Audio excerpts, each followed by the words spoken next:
The adjective clauses are the third kind of noun clauses. A clause that performs the function of an adjective is called as an adjective clause.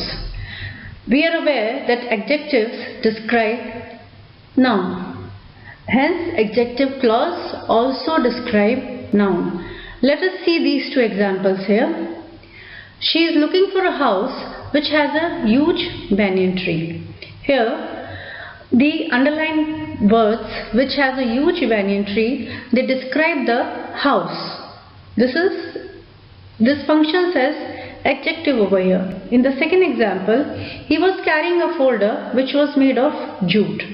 The underlined words which was made of jute describe the kind of folder it is. Here again, this group of words is functioning as an adjective.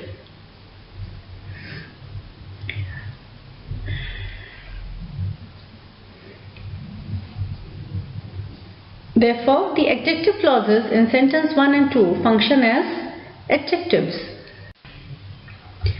Now, there are certain features of adjective clauses which we need to understand to use them correctly and appropriately. The first one is, an adjective clause is introduced by a relative pronoun such as that, who, which, were, etc. Let's look at the example. This is the girl who feeds the cats on the road.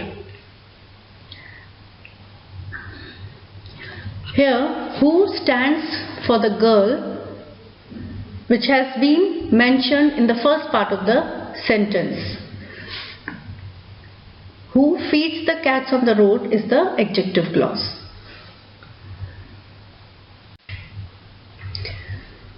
Next feature is the words who and whom are used for living beings only. For example, the girl who is riding the bicycle is my sister. Here again, who stands for the girl who is mentioned in the first part of the sentence. So here the main clause will be the girl is my sister, and the adjective clause will be who is riding the bicycle. Another important feature is the word which is used for non-living things only. For example, the book which you gave me has many of its pages missing. Here, the main clause will be the book has many of its pages missing, and the adjective clause will be which you gave me. The word that is used for both living and non-living things. We'll have a look at the examples. The boy that is standing at the bus stop is a neighbor.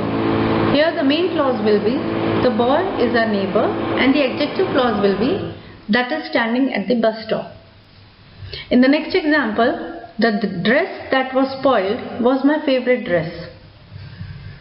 The main clause in this sentence will be the dress was my favorite dress, and the adjective clause will be that was spoiled. The next important feature of the adjective clause is the word where refers to a place. For example, she remembers everything about the city where she started her schooling.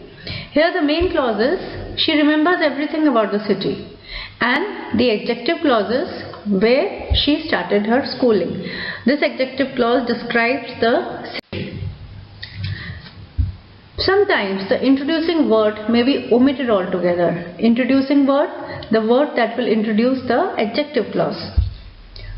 For example, the first example, this is the place I visited last summer. If you notice, there is no introductory word. There is no word which will introduce the adjective clause I visited last summer.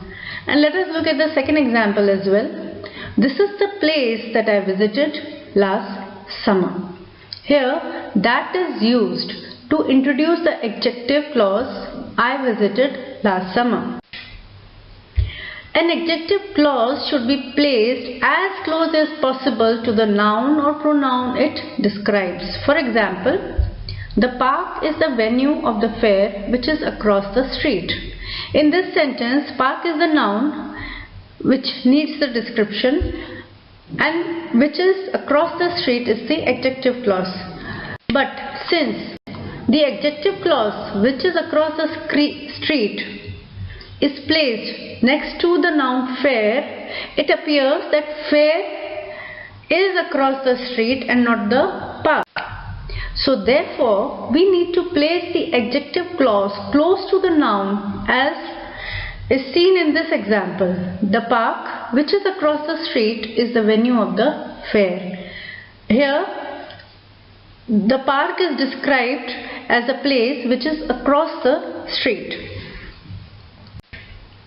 Please give your feedback in the comment box below. Also, do share with us anything specific that you want to know or understand.